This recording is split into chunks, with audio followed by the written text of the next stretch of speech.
Bom dia, boa tarde, boa noite, de volta ativa depois das férias, beleza? Vamos começar essa gravação aqui, essa série nova de vídeos. Vou fazer uma trilogiazinha de lavação de roupa suja. Pra quem não viu aí, eu fiz um vídeo sobre o fenômeno LinkedIn, seguindo a discussão aí que o Alexandre Maron e o colega Fábio Caparica fizeram sobre a desgraça que é o LinkedIn. Eu fiz um vídeo falando sobre isso e por conta dessa história eu fiquei meio exposto, né? Fui lá no LinkedIn, fiquei vigiando as coisas, dei uma olhada no que meus alunos estão fazendo para poder produzir o conteúdo do vídeo, né? E agora o LinkedIn começou a me sugerir um monte de coisa que eu não tinha visto. E essa série de vídeos tem a ver com o que eu vi lá. Lavação de roupa suja total, entendeu? 3 vídeos. O primeiro deles, que é esse aqui, eu vou falar sobre um problema descomunal que existe na chegada dos neuro qualquer coisa na área de UX e UI, também no design, no marketing, enfim, tem um monte de coisa rolando nesse sentido aí, que é o que eu tô chamando de reducionismo, né? Vamos falar sobre o reducionismo dos problemas do mundo a questões neurológicas, tá? Segundo vídeo é design da terra sem lei, porque é uma segunda coisa que tem muito forte no LinkedIn e que também está no Instagram, mas é um pouco menos, eu achei menos agressivo do que no LinkedIn, é a ideia das pessoas hoje estarem trabalhando com leis da psicologia, leis da UX, leis do não sei o que, para justificar o trabalho. E, cara, que loucura, porque se tem uma coisa que tem uma discussão antiga e bem resolvida de que não há consenso, né, na psicologia, só é a questão dessas leis. Já falei um pouco disso aqui nos vídeos para trás, mas eu vou especificamente pegar os aspectos mais técnicos da argumentação que as pessoas fazem tentando justificar seu trabalho com base em leis da psicologia, que é uma perda de tempo, uma incompreensão de como é que a psicologia funciona. É uma tentativa de você dar uma carteirada numa coisa que está fazendo, usando um tipo de legislação, de fundamento, de coisa universal que poderia existir, que está no nível errado da análise. Não é isso que vai garantir a qualidade do trabalho, vamos falar sobre isso. E o terceiro vídeo, que tem a ver com esses dois primeiros, mas ele é a cereja do bolo, o suprassumo, é a história de que você tem o tipo de pesquisa que se faz com o usuário, essas métricas psicológicas de UX, que é um negócio absolutamente sem pé nem cabeça, que quando eu vi eu falei, não é possível que seja simples assim, que as pessoas acham que fazer pesquisa é simples assim, que você acha que está medindo coisas de forma tão fácil, quando a mensuração na psicologia, a psicometria de maneira geral, é uma área super complicada, tem um monte de questões e tão pouco tem consenso sobre o que a gente está fazendo. Foi uma baita de uma briga no século XX sobre isso.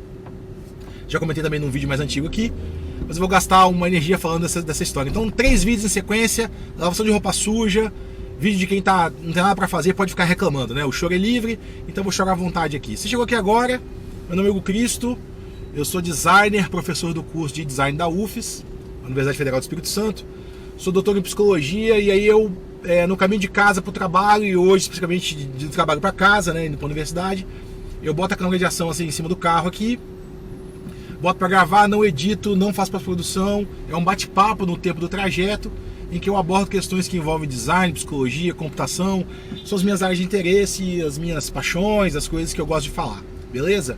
Já tem uns 20 vídeos no canal, tem uma série legalzinha que eu chamo de Abecedário do Design, que eu pego uma letra do alfabeto e vou discutindo. Nossa, gente nervosa no trânsito, hein? E vou discutindo conceitos que eu acho importantes do design para poder falar. Então é o abecedário. E tem vídeos de outros temas aí que interessam, tá? Então vamos seguir a onda, fica à vontade aí para comentar, trocar uma ideia. E esse vídeo aqui, que é o primeiro dessa trilogia, que eu tô chamando de estelionato. O estelionato de UX é uma coisa que a pessoa está tentando usar a argumentação, forçar uma barra para poder vender um ponto de vista sem ter a capacidade de sustentar o argumento, porque não é que o argumento é ruim, não é que a área não existe ou que os achados não estão disponíveis, mas é que é usar a ferramenta errada para resolver o problema, beleza? Muito bem, vamos lá, vamos falar do reducionismo.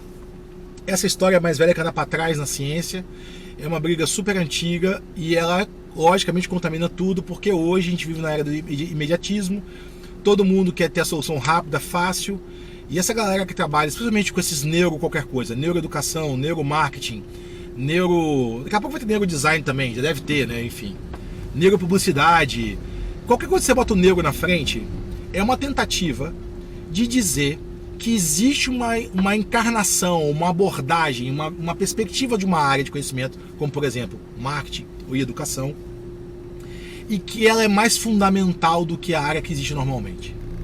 É como se o neuro aí desse uma visão ali do alcance, sabe, o olho de Tandera, para você poder olhar para o marketing, por exemplo, e ver coisas que quem não está olhando para as neurociências, para os aspectos neurológicos, não daria conta de ver. Essa história, ela acontece agora, mas ela é muito mais um eco de uma perspectiva super complicada que existe na ciência, de que algumas ciências são mais fundamentais que as outras, e aquelas que são mais fundamentais, que funcionam mais no baixo nível, mais nas entranhas dos objetos que a gente está estudando, seja um organismo, seja uma sociedade, sei lá, ou seja um sistema físico qualquer, você tem uma explicação que ela é mais elementar, mais fundamental, e por isso ela é mais verdadeira. Ela traz a verdade, né? Se você olhar, por exemplo, a divulgação das pós-graduações em neuromarketing que tem pelo Brasil, elas falam assim, é uma área que começou, né, com um cara de marketing, depois entrou um médico que começou a usar ressonância magnética para poder fazer, né, o escaneamento, ali o exame, para poder desvendar os processos que realmente acontecem no processo chamado de decisão de compra, por exemplo, das pessoas. Ressonância magnética para desvendar o que realmente acontece no processamento da informação, na tomada de decisão das pessoas, né? A pessoa vai tomar uma decisão de compra qualquer. Lembrando que o marketing não tem só a ver com a compra, né? O marketing é uma análise complexa, sistêmica, que vai desde a concepção da oferta, da identificação da oportunidade de oferta, até lá o pós-venda e o relacionamento posterior. Quer dizer, não é só o ato da venda, mas, enfim. E você vai ter aí todo o planejamento da cadeia toda, cadeia de valores, para baixo, para cima, enfim, que você vai trabalhar com conceitos de diferentes vertentes do marketing ali. E aí o cara fala que você vai ter uma contribuição das neurociências para você revelar o que acontece de verdade. Isso é a parte melhor. Os processos subjacentes, né, o que está por baixo das decisões de compra, que quase sempre, que na maior parte das vezes, eles dizem, são subconscientes. A quantidade de despropósitos que tem nessa avaliação é tão grande que eu não sei nem por onde que eu começo. Mas eu vou começar pela parte mais fácil. Quando você olha para a sociologia, por exemplo, e você fala que a sociologia vai estudar lá as estruturas sociais, as instituições, né, sei lá, as dinâmicas das economias, articuladas com os governos, com a política, né, você vai ter toda uma história ali. Vem alguém, um psicólogo, e fala assim, não, mas eu tenho que estudar as pessoas que estão nas economias, nos governos, nas políticas. Então a psicologia oferece a explicação mais completa e mais elementar do que a sociologia. Aí vem a biologia e fala assim, não, mas espera aí, mas aí você está falando da pessoa, mas eu sou a ciência que eu dou conta de explicar a fisiologia, o funcionamento do organismo, os processos de baixo nível e tal, não sei o quê. Aí vem a química e fala, não, mas os processos bioquímicos são todos eu que explico, eu que sei como é que são lá os agregados químicos, o funcionamento, a termodinâmica. Aí você, não, mas aí vem a física e fala, não, mas as partículas, não sei o quê. Aí vem um teólogo e fala, não, mas Deus. Vocês estão entendendo qual é o problema? Tem um regresso infinito aí, há uma tentativa de ter uma explicação mais elementar, mais fundamental, mais verdadeira, que ela ignora que os objetos de estudo das áreas têm independência e têm relevância no seu próprio nível. A sociologia, ela não se reduz à psicologia, ela dialoga, ela troca, ela conversa, mas ela não se reduz. Você tem, por exemplo, movimentos na história da ciência do século XX, tipo a sociobiologia, que tentava explicar o funcionamento da dinâmica social, das estruturas sociais em função de processos biológicos. Foi uma guerra, gerou um monte de problema, enfim, tem um monte de questões aí. E aí, não que não tenha validade essa abordagem, mas o problema é a tentativa de redução. Se você vai reduzir a sociologia, a psicologia, a biologia, a química, a física, sei lá, a teologia, sei lá o que vai aparecer, você começa a bater na porta dessa galera que é coach quântico, assim. Por quê? Porque o que é o quântico? É a tentativa de buscar o mais elementar, o mais essencial, aquilo que está no nível mais primordial, sabe? A grande origem de tudo. Como se a minha explicação ela fosse totalitária, fosse a última palavra. E isso é um desespero para os coaches, mas um neuromarketing, independente de como ele é vendido e como o valor dele é declarado, segue a mesma lógica, porque você tem discussões do marketing que estão no nível do comportamento que prescindem da explicação biológica, da explicação neurológica. Não precisa. Ah, não, mas você tem lá a descoberta de que você tem um sistema de recompensas hormonal que tem a ver com a satisfação hedonista da pessoa quando ela realiza uma compra. Ok. Mas as pessoas que postularam esse mecanismo não precisaram descobrir a natureza desse funcionamento bioquímico, sabe, do organismo, para explicar que a pessoa tem uma compulsão por compra, ou que ela compra por impulso. O detalhamento do quais são os componentes organísmicos, né, que estão ali na compra por impulso é relevante, é importante, a ciência anda para frente. Mas eu não posso reduzir o impulso de compra a um funcionamento do organismo, a uma questão hormonal, não posso. Porque tem muito mais coisa envolvida nessa compra por impulso do que simplesmente uma postura, vamos dizer assim, uma conduta disfuncional do organismo. Que inclusive tem o grande risco, o grande perigo de ser tratada como uma questão que tem que ser resolvida de forma medicamentosa. Nem tudo é assim, tem questões que são comportamentais, que você pode trabalhar com mudança de comportamento, flexibilidade cognitiva, e não tem a ver com você, sei lá, propor uma nova regulação hormonal. Pelo amor de Deus, né? Então, a primeira questão, a dificuldade de você estabelecer esse vínculo, né, com a fisiologia versus o comportamento, de tentar reduzir o comportamento da fisiologia, é muito complicado. A psicologia já passou dessa fase. Nós viemos de uma separação inicial da filosofia, e que também dialogando com as ciências da vida, lá no começo da psicologia, em que você tentou explicar toda a conduta humana nos termos da contiguidade de estímulos e respostas, das forças ambientais incidindo sobre o organismo, e o organismo mostrava uma variabilidade comportamental que dependia da resposta que ela conseguia manifestar frente a um dado estímulo ambiental. A gente sabe que isso não dá conta de explicar tudo. Tanto que com o tempo começou-se a trabalhar com uma ideia de seleção do comportamento pelas suas consequências. Então tem uma questão daquilo que se segue ao comportamento e que aumenta a probabilidade dele ocorrer no futuro. E você também começa a ter situações onde você não explica mais o comportamento apenas pelo estímulo e pela resposta. Você coloca uma variável interveniente aí no meio, em que há modulações do comportamento que depende de como um organismo específico lida com a estimulação que ele recebe. Não é automático. Então vejam que a gente já passou da fase na psicologia de tentar reduzir o comportamento a meros arcos... Meros nada, né? Porque não é simples isso. Mas assim, reduzir a arcos reflexos, por exemplo, sabe? Você não precisa pegar um arco reflexo e dizer que você é capaz de, pela contiguidade do estímulo e da resposta, explicar tudo o que acontece. É mais ou menos isso que a gente está experimentando um pouco com essa história do neuro. E quando você pega, por exemplo, um professor, né, que vai lidar com questões de neuroeducação, você tem uma série de contribuições importantes para o professor entender a prática dele e tentar lidar com dificuldade de aprendizagem, com eventuais casos de estudantes que de fato já tem um acompanhamento aí de ter uma questão medicamentosa porque tem algum transtorno. Isso existe, não é um problema. A questão é que a capacidade de um professor na sala de aula de colocar em prática intervenções que são de fato orientadas pelas neurociências é muito pequena. A maior parte das intervenções que vai fazer foram descobertas e conseguem ser praticadas pela análise do comportamento. E não por uma análise que vai para a ressonância magnética, que vai para olhar a fisiologia. A gente sabe, esse conhecimento é fundamental. Os estudantes de psicologia têm aula lá dessas questões, né? Você vai ter ali toda a fundamentação da área das ciências da vida está na psicologia também. Mas você não vai querer reduzir um problema, às vezes, de aprendizagem a uma questão fisiológica, por todos os problemas que isso pode causar. E também porque, se você pensar bem, vamos dizer assim, um estudante tem dificuldade de aprendizagem. Porque ele come mal. É uma questão importante.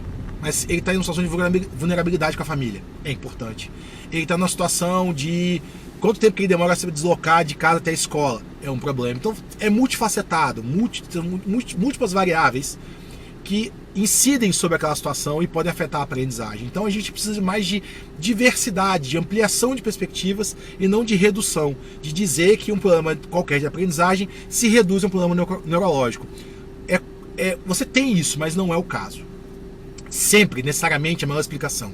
Nós temos um objeto de estudo que ele está no nível comportamental e que ele é perfeitamente possível de ser estudado, assim como na sociologia eu vou ter as instituições, as interações, relações entre países, essas coisas. Você não vai reduzir isso assim. A concorrência entre países, ela não se reduz às ações dos seus cidadãos de maneira precisa ali, assim. Eu não consigo fazer essa passagem. Assim como um grupo não é simplesmente a soma dos seus integrantes. A gente já passou por isso tudo na psicologia, você entender que essas reduções, elas são complexas, porque tem propriedades emergentes desse sistema. O grupo, ele tem mais, ele é diferente em termos de qualitativos do que a soma das qualidades dos seus integrantes. Ele tem propriedades próprias, assim como uma cultura tem, uma sociedade tem, e são objetos de estudo legítimos que você pode até ter uma interlocução ali de tentar discutir aspectos da dinâmica grupal ou de uma sociedade qualquer, levando em consideração aspectos biológicos de maneira integrada, faz sentido, é interessante, mas a redução é que é perigosa, beleza? Esse é um ponto.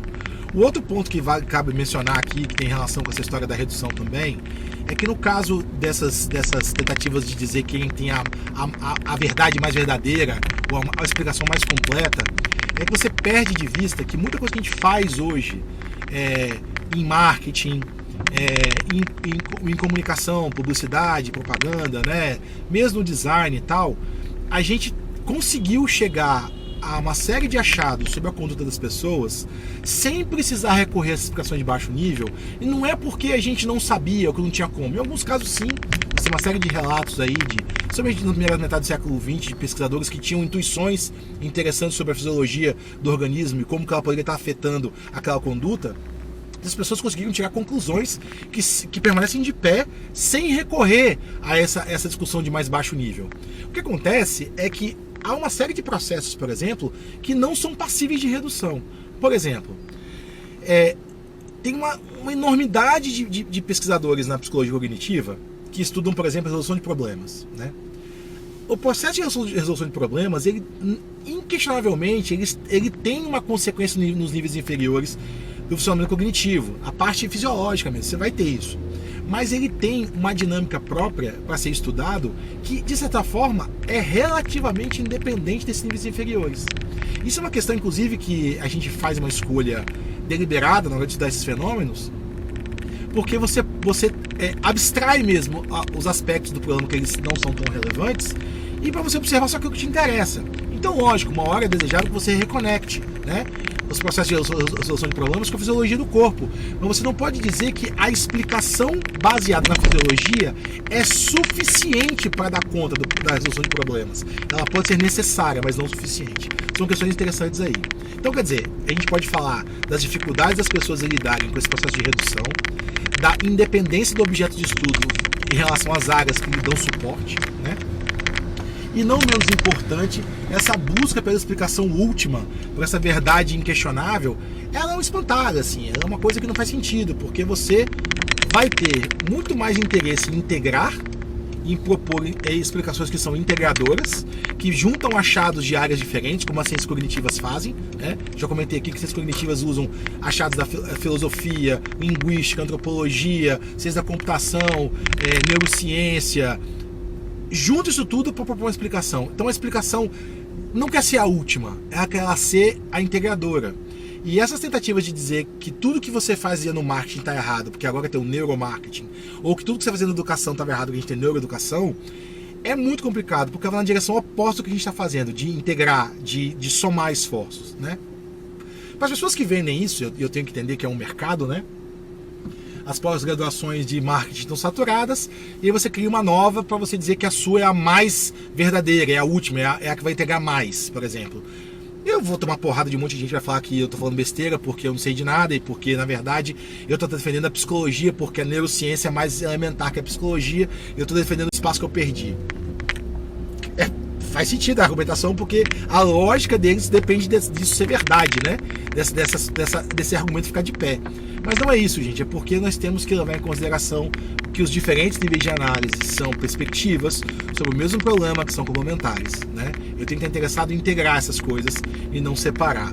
Quando vocês forem olhar uma divulgação dessa de alguém que está tentando oferecer uma explicação neurológica para algum fenômeno, isso acontece um pouco também com a coisa das leis da psicologia, que eu falo no próximo vídeo, e finalmente com as métricas psicológicas que se trabalham com o UX hoje em dia, que por um lado tem uma ingenuidade de achar que as coisas são simples e que você pode reduzir uma ciência a outra com essa facilidade toda, e da outra essa busca maluca que a gente vive hoje da instantaneidade, de você oferecer respostas rápidas, respostas simples e finais para todos os problemas. E na experiência do usuário a gente sabe que não é assim que funciona. Trabalhar com design é lidar com a diversidade no último volume. É você entender que não há soluções prontas para nenhuma situação, porque a cognição ela é situada, ela é dependente do contexto. O que a gente tem em comum das variadas cognições que a gente pode estudar, e as teorias, as explicações que elas oferecem, são muito mais para a gente poder conectar as pessoas e as situações a contextos específicos do que você generalizar, você ficar buscando soluções últimas assim. E essa galera gosta disso aí, né? Você fez tudo errado até hoje porque você não sabia que tem um mecanismo neural qualquer ali que você vai... Enfim, não é isso, né, gente? Beleza? Os próximos 2 vídeos, então, vou falar sobre as design terra sem lei, que porque perda de tempo tentar trabalhar com leis no design. É muito melhor você trabalhar com o específico, com o local, com o situado, do que procurar essas universalidades todas, né? E por último, não menos importante, a ideia das métricas psicológicas, que aí eu acho que é um pouco mais grave, depende dessas duas coisas, né? Quando você assume que há verdades últimas, mais elementares, e que há leis governando tudo, você também cola nessa história a possibilidade de você medir tudo é mensurável, tudo é quantificável, e a história não é assim. Tá tudo ligado, tá, gente? São desdobramentos da mesma questão que a gente vai enfrentando aí com essa busca incessante pela última verdade de tudo, quando na prática a gente precisa lidar com cada dia menos incerteza, né? Eu estou menos errado a desde que passa e não mais certo, beleza? Valeu aí, tamo de volta a gravação dos vídeos. Hoje tá dando chuviscadinha aqui em Vitória, tá um tempinho mais nublado, mas ainda assim 32 graus. Valeu aí pra quem voltou a acompanhar o canal. Cinto de segurança, protetor solar. Valeu, respeito pedestre aí.